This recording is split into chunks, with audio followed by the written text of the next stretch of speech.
Hola, ¿qué tal? Bienvenidos a Mesa de Análisis aquí en Extra Noticias. Muchísimas gracias por acompañarnos en esta edición, donde por supuesto tendremos información de lo más importante del día de hoy, los 22 allanamientos realizados por el Ministerio Público y las 4 personas detenidas en este operativo que ha sido denominado como Pista Oscura. Nombres de muchísimo peso: presidente de la Comisión Nacional de Emergencias, el ex ministro Mauricio Batalla, también el director de Aviación Civil y otro funcionario más de la Comisión Nacional de Emergencias.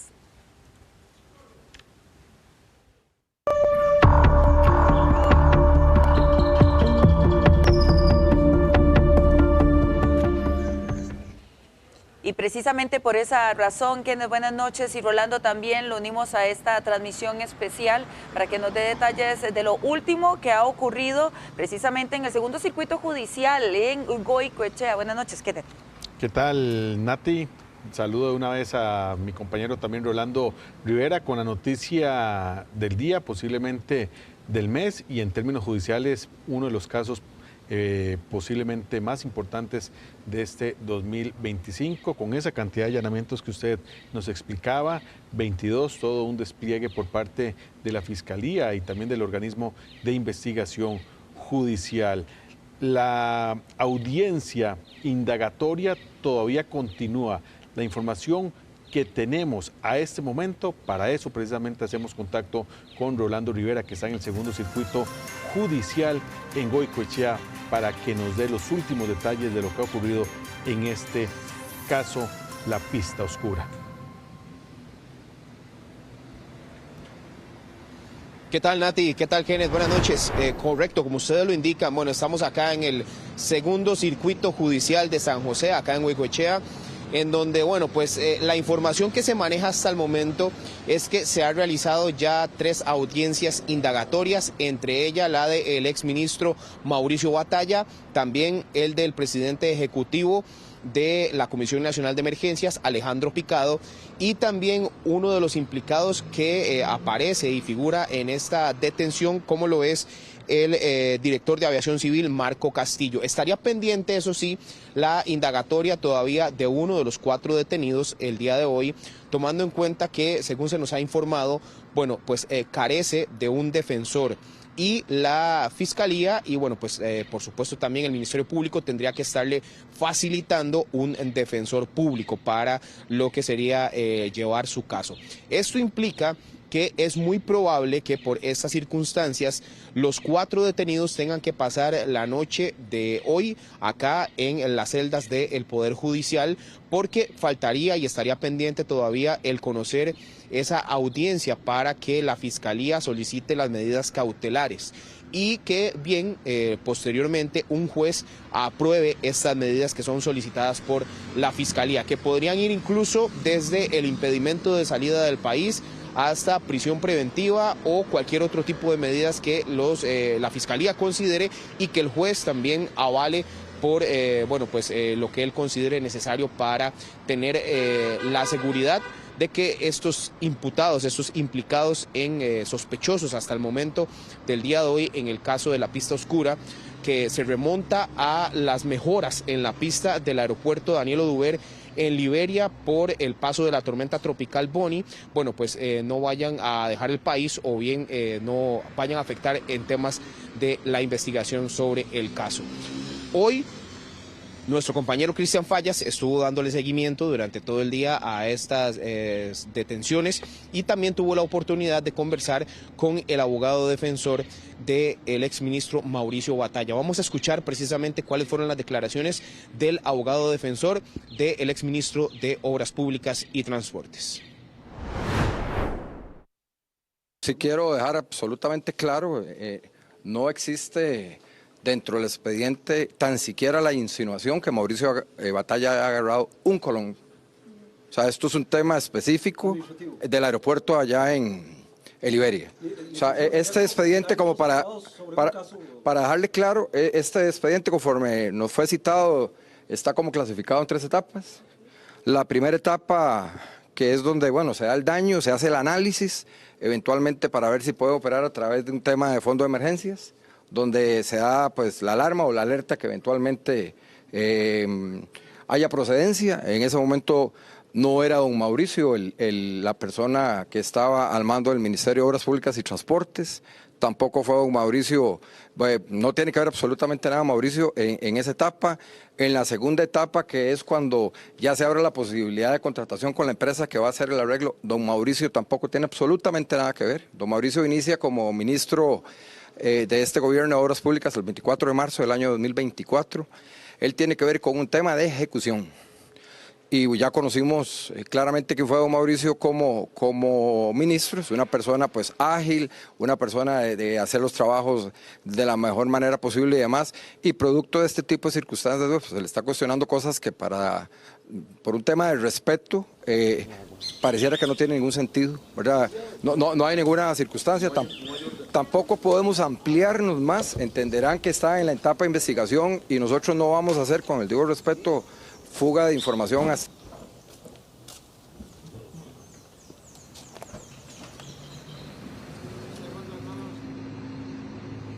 Bueno, incluso aquí están saliendo algunos medios de comunicación que también han estado pendientes de darle seguimiento a esta información que se generó el día de hoy, pero también queremos contextualizar por qué es que se está realizando esta investigación, por qué se habla de esos 40 millones de dólares que serían dirigidos hacia otras cuentas y bueno, pues también por qué está implicado el exministro de Obras Públicas y Transportes también, Luis Amador, y por qué recae la responsabilidad sobre el exministro Mauricio Batalla. Todos estos detalles los vamos a repasar en la siguiente información que preparó nuestro compañero Cristian Fallas.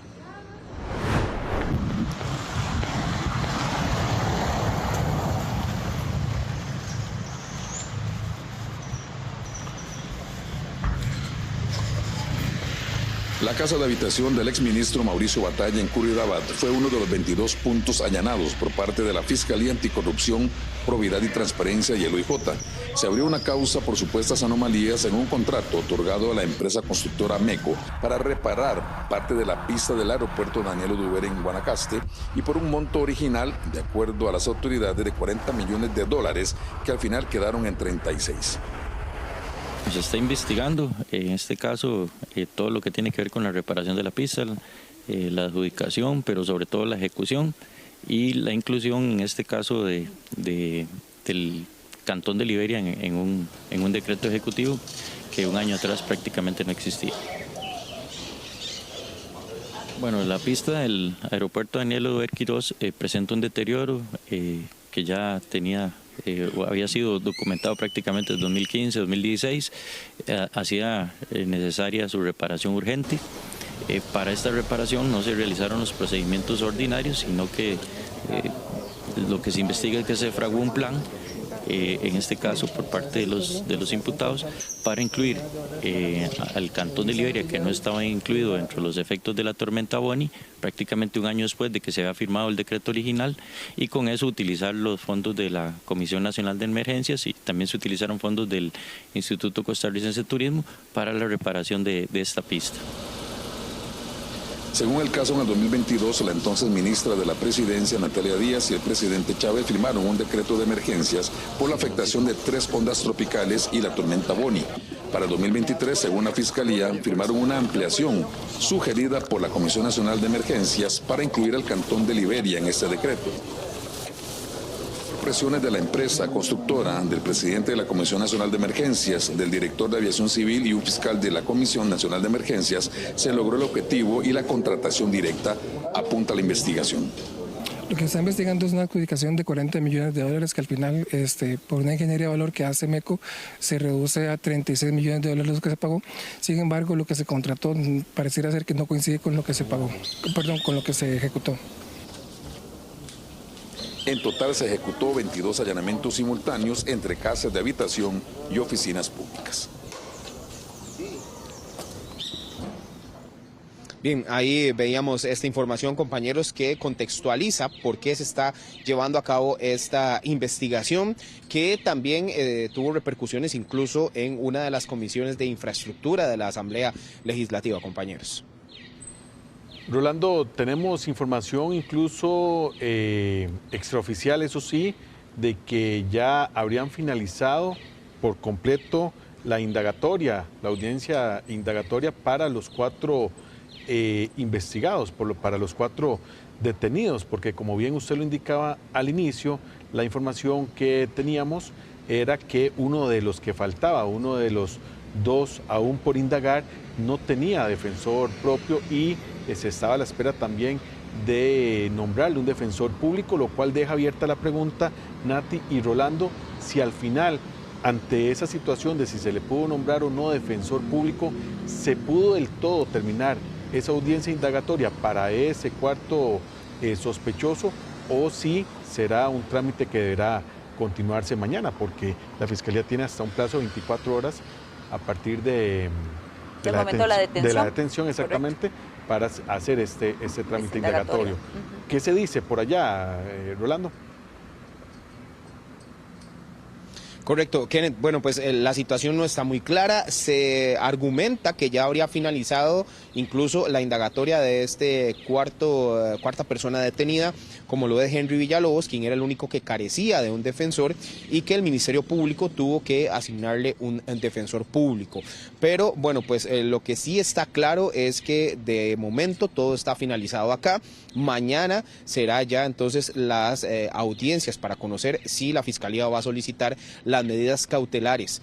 Aquí el día de hoy, con estas indagatorias, a eso de las 5:30 de la tarde, se finalizó con la del exministro Mauricio Batalla y también del presidente ejecutivo de la Comisión Nacional de Emergencias, Alejandro Picado. Posteriormente se llevó a cabo también la indagatoria de Marco Castillo, de Aviación Civil, pero como decíamos y como usted también lo reiteraba, este 4º sospechoso, bueno, pues carecía de un abogado, y es por eso que, bueno, de momento lo que nos comentan nuestros colegas acá que estaban en el 2º piso de este 2º circuito judicial de San José, acá en Goicoechea, bueno, pues lo que nos dicen es que ya habría finalizado esta 4ª audiencia indagatoria con Henry Villalobos, que es precisamente de la Unidad de Fiscalización de Obras de la Comisión Nacional de Emergencias. Pero bueno, pues con esto lo que sí dejaríamos en claro es que los 4 detenidos del día de hoy tendrán que pasar la noche acá en las celdas del Poder Judicial.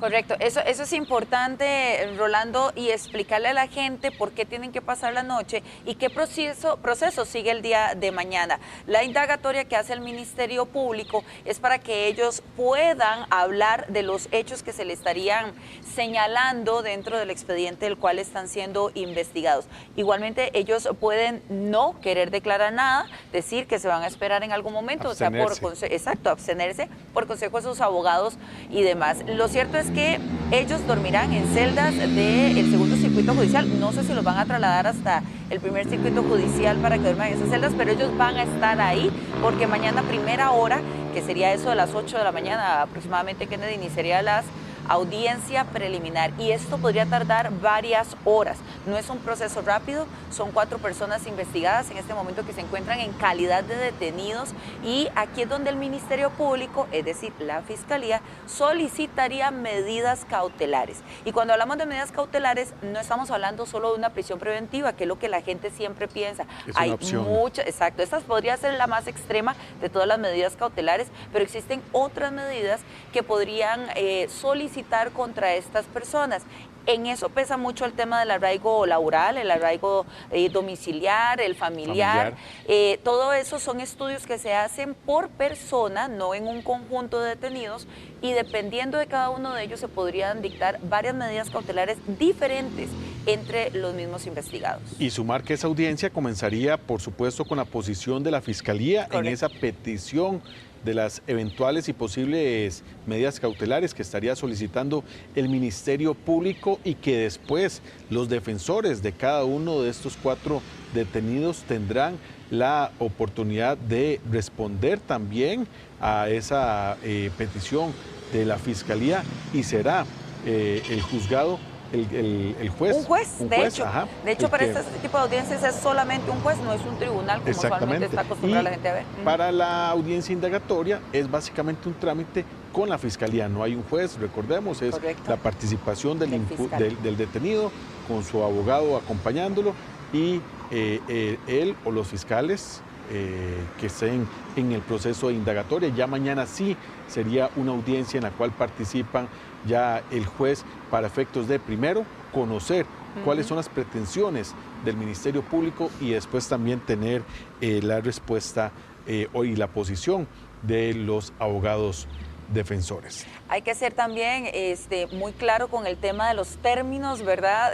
Porque a veces las personas suelen hablar de imputados y de investigados. Son dos términos completamente diferentes y dependen mucho de en qué etapa se encuentra el proceso. Hasta que hay una acusación, estas personas sospechosas se convertirían en imputados de una causa. Por el momento son 4 personas detenidas como sospechosas o investigados dentro de este que llamamos pista oscura, que así lo ha denominado las autoridades del Ministerio Público y que serán, como decimos, presentadas el día de mañana frente a un juez que determinará cuál es su suerte judicial. Rolando, antes de que usted pueda continuar con toda la información que todavía nos falta y para puntualizar, hablamos, como usted lo decía, Henry Villalobos, jefe de la Unidad de Fiscalización de Obras de la Comisión Nacional de Emergencia, solo para puntualizar ahí el cargo de esta persona detenida hoy.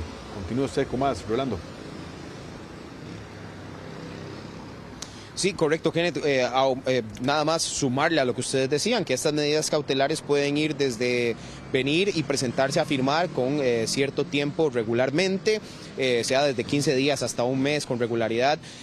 También incluso, bueno, pues como lo decía Natalia, una prisión preventiva también, que sería una de las más severas, las prisiones preventivas, pero también, bueno, pues entregar los pasaportes para impedimentos de salida del país, también prohibición, por ejemplo, de acercarse a testigos, de no perturbar a estas personas que estén también siendo investigadas por este caso de pista oscura, como se le ha denominado a esta investigación por parte de la Fiscalía. Y bueno, pues prácticamente lo que decíamos, reiterar únicamente nada más que, bueno, pues estos 4 sospechosos que fueron detenidos el día de hoy sí tendrán que pasar la noche en las celdas del Poder Judicial.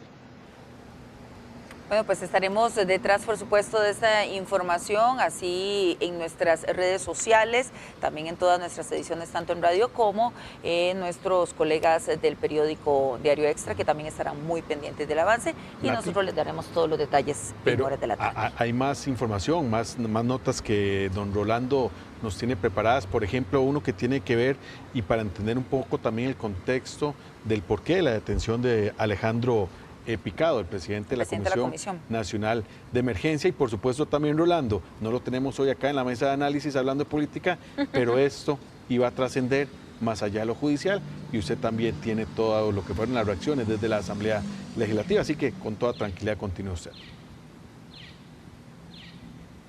Correcto, Kenneth, porque, bueno, como usted lo decía, otra de las figuras y tal vez que llama más la atención es la de Alejandro Picado como presidente ejecutivo de la Comisión Nacional de Emergencias, quien, bueno, pues como lo decíamos, durante ese paso de la tormenta tropical Bonnie, bueno, se toma la determinación de incluir a Liberia dentro del decreto de emergencia y por ende también se incluyen los trabajos de mejora de la autopista del aeropuerto Daniel Oduber en Liberia. Por eso es que también el día de hoy Alejandro Picado está siendo investigado. De hecho, es, como decimos, uno de los detenidos y vamos a ver precisamente la información que se preparó en torno a esta detención. Por presunta influencia contra la hacienda pública, el tráfico de influencias y malversación de fondos, agentes del organismo de investigación judicial detuvieron al presidente de la Comisión Nacional de Emergencias, Alejandro Picado, este martes por la mañana en su casa de habitación en Virrey de Heredia. Mire, en el caso de don Alejandro no se ha salido de todo el conocimiento que la prensa tiene con relación a la participación de él como miembro de la Comisión Nacional de Emergencias. De ahí no se ha salido en el marco fáctico de lo que a él se le está poniendo en conocimiento el día de hoy. Los judiciales acordonaron el sitio y realizaron la diligencia de una forma silenciosa, al igual que se mantuvo la comunidad durante toda la inspección. Al momento del traslado de Picado a las instalaciones del segundo circuito judicial, los agentes ingresaron un vehículo judicial a la propiedad allanada para que Picado ingresara y pudiese ser trasladado con discreción. Lo que hay que determinar es que si efectivamente estos funcionarios públicos influyeron en la adjudicación para la reparación de la pista del aeropuerto Daniel Oduber en Liberia. Si se logra determinar que hubo esa influencia en la contratación, que los fondos fueron desviados y que se violentó lo que establece la ley 9986 de compras públicas, podríamos entrar a analizar si efectivamente estamos ante el supuesto delito antes mencionado. Se presume que tras la firma del decreto del 8 de julio del 2022 en el que se declaró emergencia nacional por la tormenta Bonnie en Apariencia, la Comisión Nacional de Emergencias licitó la intervención de la pista del aeropuerto Daniel Oduber en Liberia por $40 millones, cuya contratación de la empresa se realizó a través de SICOP y se le adjudicó a MECO S.A.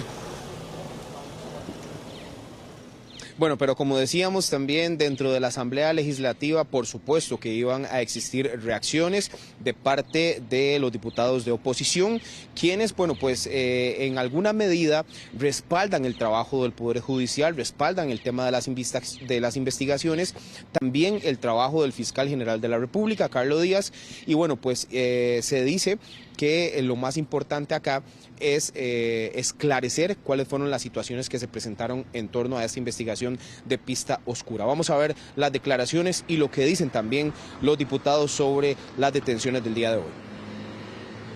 Los allanamientos ejecutados este martes satisfacen a algunos diputados quienes consideran que es necesario luchar contra la corrupción. Incluso respaldan la labor del fiscal general Carlos Díaz. Normal, en un procedimiento, en toda investigación, así es como ocurre. Se presenta, se hace el allanamiento con la autorización de juez, llega a fiscales, llega a la defensa y, por supuesto, parte de toda la tramitología hasta la presentación al despacho judicial, donde se les va a indagar con un defensor, se llevan esposados. Así es el trámite que está establecido en la ley y eso es lo que se cumple. Miren, nosotros ya estamos cansados de la corrupción. Este gobierno se vendió como el cambio y terminaron siendo más de lo mismo. Y Costa Rica lo que necesita es decencia en la función pública. El gobierno no puede seguir escondiéndose. El gobierno no puede seguir atacando a los tribunales, a la fiscalía, porque eso es un intento por desviar lo que está sucediendo. Es evidente que en los más altos niveles del gobierno se están dando casos de corrupción. Y el presidente no puede seguir escondiéndose. El presidente tiene que salir a dar la cara y explicar qué es lo que está pasando. Sumado a esto, otros legisladores consideran necesario evaluar el rol de la Comisión Nacional de Emergencias y la fiscalización en cuanto a contratación de obras. Según los legisladores, esta no es la primera oportunidad en la que existen inconvenientes y cuestionamientos sobre los trabajos que realiza la Comisión Nacional de Emergencias. La comisión siempre ha sido objeto de cuestionamientos a lo largo del tiempo. Yo creo que es hora de darle una revisada, a ver si la conformación jurídica que tiene, las normas que la rigen, están permitiendo algunos portillos para este tipo de cosas. Porque, vamos a ver, no es nuevo, no es un tema nuevo y pues nuevamente la comisión está en el ojo de la tormenta. Me ha generado mucha duda el tipo de contratación o mecanismos que utiliza la Comisión de Emergencias, que por ley lo puede hacer para contratar y hacer obra, ¿verdad?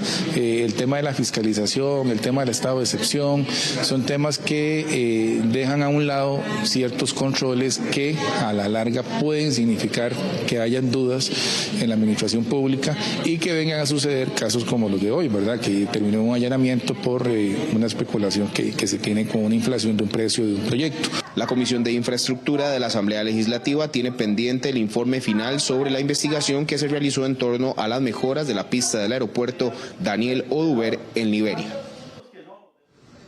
Y por supuesto también buscamos la reacción de parte del gobierno, de parte de la fracción oficialista con respecto a lo que se llevó a cabo el día de hoy. Y bueno, pues la fracción del gobierno lo que considera es que esto es una revancha precisamente contra su administración e incluso lo califican como un show político. Vamos a ver las reacciones. La fracción oficialista insiste en que no hubo irregularidades en las obras de mejoramiento de la pista del aeropuerto Daniel Oduber en Liberia. Las detenciones de hoy, a su parecer, fueron innecesarias. Yo no tengo ningún problema con que investiguen a fondo lo que quieran, cuando quieran. Con lo que nunca voy a estar de acuerdo es con el show mediático. A ver, ¿qué posibilidades hay de que Mauricio Batalla o Alejandro Picado huyan del país? Ninguna, absolutamente ninguna. Entonces, ¿por qué hacerles ese daño de sacarlos esposados, de hacer todo el show político? Yo creo que a los costarricenses les tiene que quedar muy claro, esto es un show político. El diputado Daniel Vargas incluso asegura que este tipo de decisiones del fiscal general se ven como un acto de revancha contra el gobierno. Entonces vemos una y otra vez al fiscal general de la República actuando precipitadamente, actuando sobre bases que pareciera ser no son suficientes, y preocupa realmente lo que pueda acontecer a futuro, porque lo que parece haber es una revancha contra el gobierno de la República y eso no le conviene al país en general. La tormenta tropical Bonnie fue quien obligó a la Comisión Nacional de Emergencias a generar el decreto de emergencia donde se incluyó a Liberia y por ende los trabajos en la terminal aérea de Guanacaste. Bueno, y como les decíamos, también hay una comisión, la Comisión de Infraestructura dentro de la Asamblea Legislativa, que tiene pendiente entregar el informe final luego de todas las personas que fueron convocadas a audiencia dentro de la Asamblea Legislativa, entregar este informe que, si bien es cierto no es vinculante, sí puede formar parte de la prueba en este caso de investigación conocido como Pista Oscura, compañeros. Muchísimas gracias, Rolando. Entonces, ya para terminar y puntualizar los 4 detenidos por este caso Pista Oscura, estamos hablando de Mauricio Batalla, exministro de Obras Públicas y Transportes, don Alejandro Picado, el presidente de la Comisión Nacional de Emergencias, también de don Marcos Castillo, el director de Aviación Civil, y el ingeniero, no jefe, sino más bien ingeniero de la Unidad de Fiscalización de Obras de la Comisión Nacional de Emergencias. Muchísimas gracias por este muy buen reporte, Rolando, desde Goicoechea y el segundo circuito judicial. Bueno, y vamos a cambiar de tema porque han pasado ya 9 meses desde que se dio el sorprendente robo a las bodegas del ICD, y hoy los agentes judiciales realizaron 9 allanamientos específicamente con este caso. Desde el primer momento que se dio la noticia, Natalia, pues era inevitable no pensar en un gato casero, y hoy fueron 11 personas detenidas, entre esas como sospechoso una persona que trabajaba como seguridad, como empleado de seguridad de las bodegas de la ICD que fueron asaltadas. Un total de 9 allanamientos fue lo que realizó el organismo de investigación judicial esta mañana en Desamparados, Alajuelita, Atillo, Alajuela y San Carlos. Las autoridades tienen como fin detener a 13 hombres que figuran como sospechosos de robo agravado. El 18 de agosto del 2024 se presume que asaltaron una bodega en la Uruca de San José, perteneciente al Instituto Costarricense sobre Drogas. Y que dio con el robo, la sustracción de varios vehículos, entre ellos vehículos de alta gama, también motocicletas y diferentes activos o insumos que tienen allí. Dentro de la operativa, pues logró determinar que uno de los guardias que estaban contratados eran los que estaban permitiendo, digamos, que las personas ingresaran al inmueble a hacer la sustracción. Se pudo determinar que las sustracciones se dieron como robo hormiga durante casi 18 días en diferentes ocasiones. Pero el último día fue el más evidente, según el director de OIJ. Es cuando ya en apariencia se iba a dejar de contratar a la empresa de seguridad privada, y este guardia de seguridad pues ya no iba a estar más dentro del rol. Entonces, por eso es que pudimos denotar que al menos 20 personas entraron al lugar, de las cuales se lograron identificar, como ya les decía, 9, y esos fueron los señalamientos que hicieron el día de hoy también en diferentes puntos del país, básicamente en barrios del sur de la capital de San José. Al parecer, los sujetos, con ayuda de uno de los oficiales de seguridad, quien se dedicó a cubrir algunas cámaras y dejó abierta la puerta, ingresaron de forma paulatina, presuntamente armados al sitio, y se quedaron durante hora y media.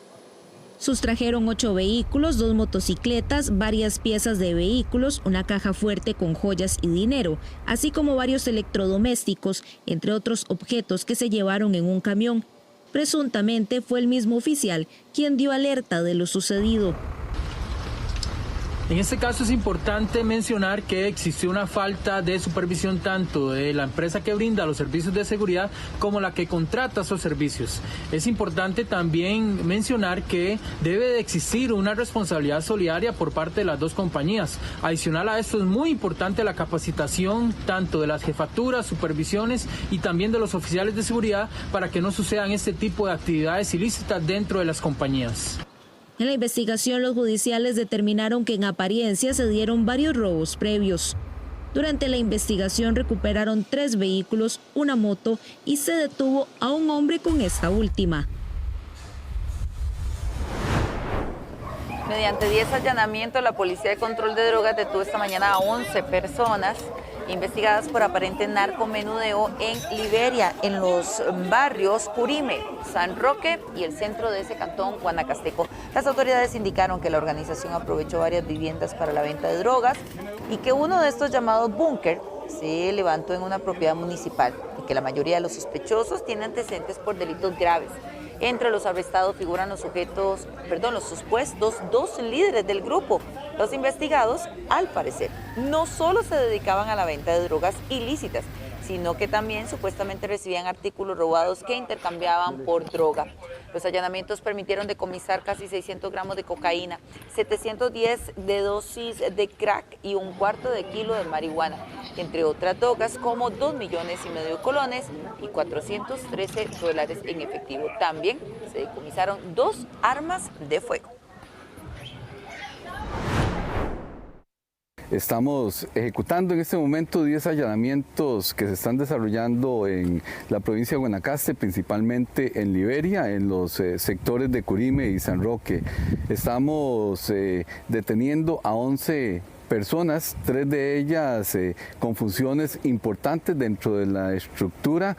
Esto se trata de un grupo criminal dedicado al narcomenudeo. Mientras tanto, un hombre extranjero de apellido Cano Fernández fue el objetivo de una detención por parte de agentes judiciales en Sarapiquí de Heredia. A la hora aprehendido se le vincula con una aparente venta de drogas en sitios públicos. El OIJ lo investiga desde hace un mes aproximadamente, cuando empezaron incluso a hacerle compras controladas de estupefacientes, así como también vigilancias y compras con terceros. Al nicaragüense se le arrestó en el skate park de La Victoria en Horquetas de Sarapiquí, sitio donde se mantenía constantemente, así como en los alrededores de la escuela. Cano tiene expediente judicial por delitos como hurto y robo agravado. Y este insólito caso de verdad que llama muchísimo la atención, porque por casi medio año un hombre estuvo legalmente muerto, pero en realidad estaba vivo. Les vamos a compartir la historia de un vecino de Alajuela, quien fue declarado fallecido en el 2021, en apariencia, Nati, por un descuido médico. Nuestro compañero Gustavo Castro nos explica esta extraña situación desde nuestra sala de redacción. Buenas noches, Gustavo. ¿Qué tal? Muy buenas. Se trata de Gustavo Recio, quien es un trabajador independiente vecino del cantón de San Ramón, en la provincia de Alajuela, quien nos explica a continuación cuáles fueron los daños tanto morales como económicos que sufrió a raíz de esta situación. De inmediato su historia. Porque este doctor me firma una cosa y sin ver, sin siquiera fijarse en el nombre y comparar, que es tan fácil, comparar 2 nombres, es una cosa fácil. ¿Cómo es posible que no sepamos si una persona se encuentra fallecida o no? Hoy Gustavo Recio Murillo camina por el parque de su amado San Ramón, señal inequívoca de que está vivo. Así puede corroborarse en el sitio del registro civil. Recio está con vida. Pero no siempre fue así. Como se observa en este documento, existe un acta de defunción que data de noviembre de 2021. En aquel momento instalaba un rótulo. Sufrió un accidente golpeándose la cabeza, por lo que fue trasladado al hospital de San Ramón y luego al México. Tras darle de alta, todo parecía normal, hasta que... Voy a hacer una compra, paso la tarjeta y me dice la amiga que era un lugar que conocía. Me dice la señora, me dice, Gustavito, usted aparece difunto en la tarjeta. Recio intentó en otros comercios donde su pago también fue rechazado, por lo que se dirigió a una entidad bancaria. Fue cuando me di cuenta que sí, me hicieron un acta de defunción. Yo cuando venía en ambulancia, trasladándome para acá, fue que ya estaba firmada. Empezó su pesadilla. No pudo emitir facturas por varios meses. Sus cuentas bancarias fueron cerradas. Tardó meses en volver a aparecer con vida en el registro civil. No pudo votar.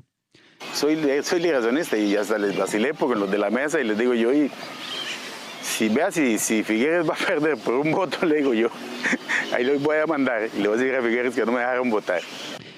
Este hombre, que revivió legalmente, subsistió gracias al apoyo económico de algunos familiares y amigos.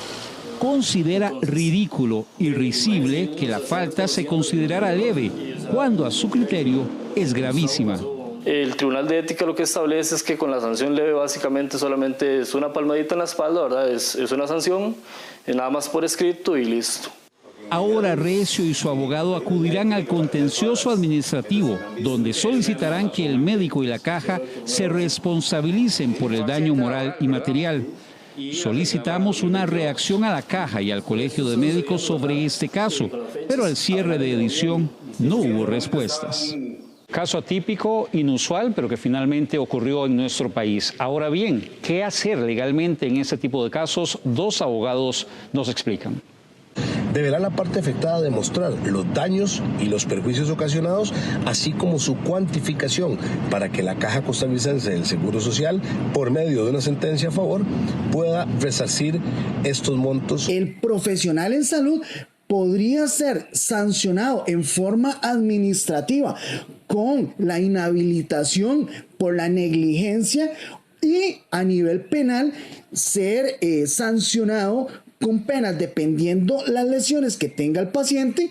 En el caso del señor Recio hablamos, entre comillas, de un vivo muerto, pero también ocurre al sentido inverso, muertos vivos, es decir, personas que efectivamente fallecieron, pero que legalmente y ante la página del registro civil continúan con vida. ¿Qué pasa en estos casos? Se trata de una inscripción tardía de la defunción, como nos explica Carolina Phillips del Tribunal Supremo de Elecciones. Para este trámite, las personas familiares deben presentarse con 3 testigos, que les conste el fallecimiento de la persona, 3 testigos idóneos, y con cualquier documento que puedan ellos traer que pueda venir a complementar estas declaraciones, que son, por ejemplo, el certificado del cementerio donde se encuentra la persona sepultada. No solo ocurre en Costa Rica, vamos a algunos antecedentes internacionales, iniciando en India con Shankar, a quien vemos en esta imagen. Fue precisamente en el año 2021 cuando un hombre de 27 años de edad fue declarado muerto tras un accidente de tránsito, pero instantes previos a la realización de la autopsia descubrieron que estaba vivo. Hay dudas de si fue casualidad, negligencia médica o milagro. Se trata del joven Shankar Shamukh. También vamos a repasar lo que ocurrió en 2017, pero en Estados Unidos. Acá lo tenemos, se trata de Adam. En ese año, este hombre emprendió una batalla legal tras 29 años de estar muerto legalmente. Al parecer, por error, lo declararon fallecido cuando era un niño de 4 años y el error no fue corregido. Y nos quedamos en Estados Unidos para ver un tercer caso que en esa situación involucra a una mujer de nombre Constance. En el año anterior, ya más reciente, una mujer de 74 años, identificada como Constance Glatz, fue hallada con vida 2 horas después de declararla muerta. El cuerpo estaba en la funeraria tras luchar contra una enfermedad y un trabajador de esa funeraria que preparaba el cuerpo notó que ella aún respiraba y el caso también fue investigado, pero se descartó que hubiera alguna situación criminal. Situaciones que pasan, como ya lo veíamos, en Costa Rica y también fuera de nuestras fronteras. Un informe de Gustavo Castro para Extra Noticias. Y muy buenas noticias le traeremos después de esta.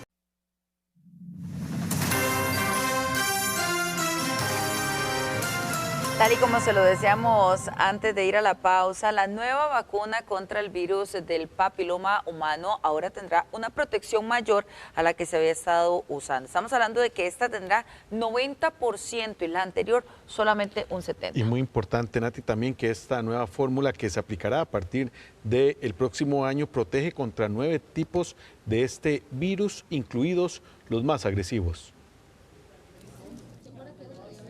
Costa Rica incorporará una nueva vacuna contra el virus del papiloma humano que aumenta la protección contra varios tipos de cáncer, superando la fórmula anterior. Estábamos protegiendo a nuestras mujeres después de los 10 años y a los hombres también contra un 70% de posibilidades de contraer algún tipo de cáncer o ser portadores de ese virus.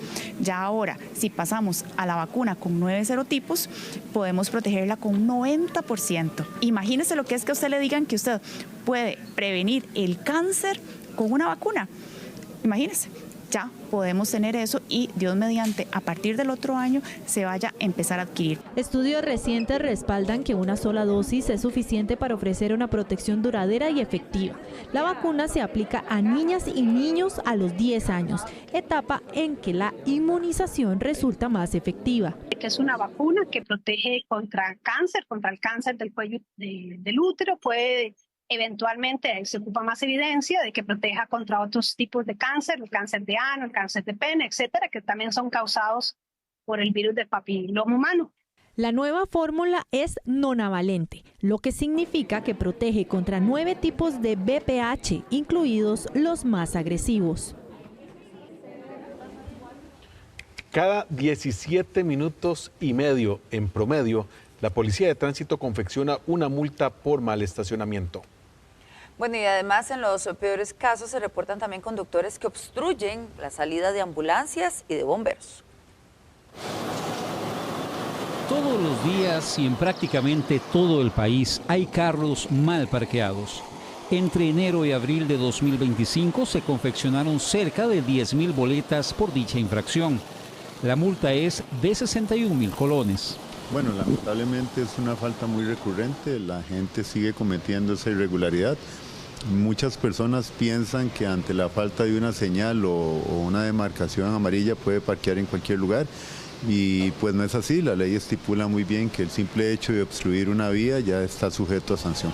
Esta conducta pone en riesgo a peatones, a otros conductores y genera presas.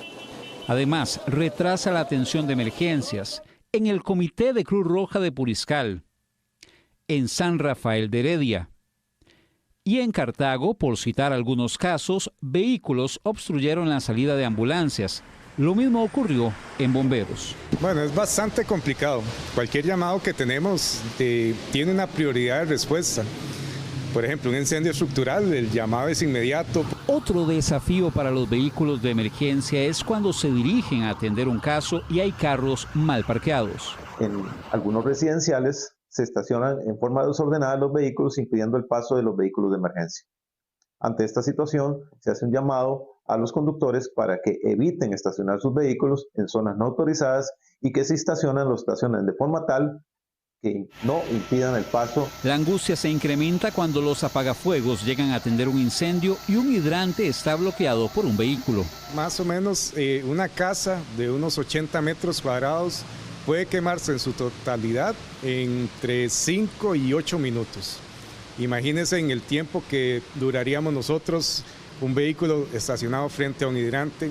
La misma sanción se aplica a las motos. La policía puede bajar placas e incluso llevarse el automotor. Mañana, miércoles 14 de mayo, se suspenderá el servicio de agua desde las 9 de la mañana hasta las 8 de la noche. ¿Dónde? Atillo, Barrio Cuba, San Sebastián, León 13, Pavas y parte de San José. Esto debido a una suspensión en el servicio eléctrico que ofrece la Compañía Nacional de Fuerza y Luz, que abastece los pozos. Además, el AIA pondrá en operación el tanque de almacenamiento más grande del país, con lo que se va a reforzar el abastecimiento en sectores como Pavas, León 13, San Sebastián y el Cantón Central de San José. Hemos sido informados que el próximo miércoles 14 de mayo, la Compañía Nacional de Fuerza y Luz realizará un corte programado del servicio eléctrico en una zona de Heredia, donde se encuentran nuestros principales pozos de captación de agua para estas comunidades. Aprovecharemos este corte para ejecutar una maniobra clave, la interconexión del nuevo tanque al sistema existente, una acción técnica que permitirá fortalecer el sistema y evitar interrupciones futuras en el servicio. Y muy buenas noticias para las personas que andan en busca de trabajo, porque la empresa Viant, proveedora de servicios de diseño y fabricación de dispositivos médicos, anunció la expansión de sus operaciones en Costa Rica, por lo que contratará a cerca de 1,000 personas. Los interesados pueden ingresar al sitio web que aparece en pantalla. Ahí lo vemos, www.viantmedical.com, y en la pestaña de carreras poder aplicar a estos puestos. Esto se da de la mano con la inauguración de 2 nuevas instalaciones en la zona franca metro, ubicada en Barrial de Heredia, y con una inversión de $45 millones. Radicada desde el 2005 en Costa Rica, Viant opera en 7 edificios localizados en Heredia y emplea hasta ahora a al menos 1,900 personas. Actualmente nos encontramos en proceso de expansión, creando oportunidades laborales tales como operarios, líderes y supervisores de producción, ingenieros e inspectores de calidad y manufactura, buyers y planners, técnicos en mantenimiento y facilidades, entre otras especialidades. Las personas interesadas en ser parte de Viant pueden aplicar ingresando a nuestro sitio viantmedical.com en la sección de carreras. Y una denuncia en una escuela de Heredia abrió el debate sobre cómo deben actuar las instituciones ante casos que involucran a docentes. Situaciones que se dan cada vez más frecuentes en nuestro país, y por eso el Ministerio de Educación insiste en que se debe respetar el debido proceso y que cuando el conflicto escala se requieren revisiones profundas en la gestión escolar. Padres de familia de la escuela Rubén Darío en Santa Rosa de Heredia exigen la salida de una docente, pese a que las investigaciones del MEP y la dirección regional no respaldan esa solicitud. El conflicto ha sido escalado sin que las resoluciones institucionales sean aceptadas por el grupo de padres. Que se investigue, y prioridad número 1, que la quiten, obviamente. Y no me den así, porque yo escuché que la quieren restituir, porque resulta que la escuela Rubén Darío también le hace falta a la maestra de 4º grado. O sea, de Guatemala a Guatepeor, se la quieren quitar a un 5º para pasarlos a los 4º. No, es que va a seguir haciendo lo mismo. Según el MEP, ante situaciones de denuncia se activa un protocolo que incluye escucha activa, investigación, protección del debido proceso y revisión institucional. Una vez que se hace la investigación disciplinaria, nos corresponde dictar una resolución final, ¿verdad? De la cual mucho va a depender de que las personas denunciantes se apersonen al proceso y que la vez que el abogado instructor los llame, pues vengan, aporten las pruebas necesarias, brindan esa declaración, así como ese compromiso de que los testigos que están ofreciendo se presenten a la misma. A partir de ahí se desarrolla toda la investigación, la cual va a culminar con una resolución final que pueda hacer que, si la falta que se denunció es grave y amerita el despido, pues se sancionará con esa forma al funcionario. Cuando el conflicto persiste, no basta con un simple traslado, se requiere una intervención profunda. Yo creo que los padres de familia, en primer lugar, tienen que conocer muy bien las normativas internas de las instituciones, qué es lo que rigen, porque muchas veces los chicos llegan y le dicen a los papás, es que la niña me quitó el teléfono, o la niña dijo que no podía tal y tal cosa, y se enojan, ¿verdad? Porque pensando que es una situación arbitraria de la maestra, pero no han revisado que en la normativa interna dice tal y tal y tal cosa, y que la Sala Constitucional ha sido muy claro, lo que se escriba en la normativa interna ellos no van a pelearlo, ¿verdad? Entonces también los protocolos de violencia, es muy importante que los padres de familia lo conozcan, que sepan cuáles son los tipos de violencia, cuáles son los tipos de agresión, eso está en la página del MEP. Desde el enfoque educativo y ético se deben revisar aspectos como el liderazgo directivo, el clima escolar, las prácticas de manejo de conflicto y la formación docente en derechos humanos y manejo emocional. Así también los padres de familia deben de conocer los protocolos que se pueden descargar en la página del Ministerio de Educación Pública.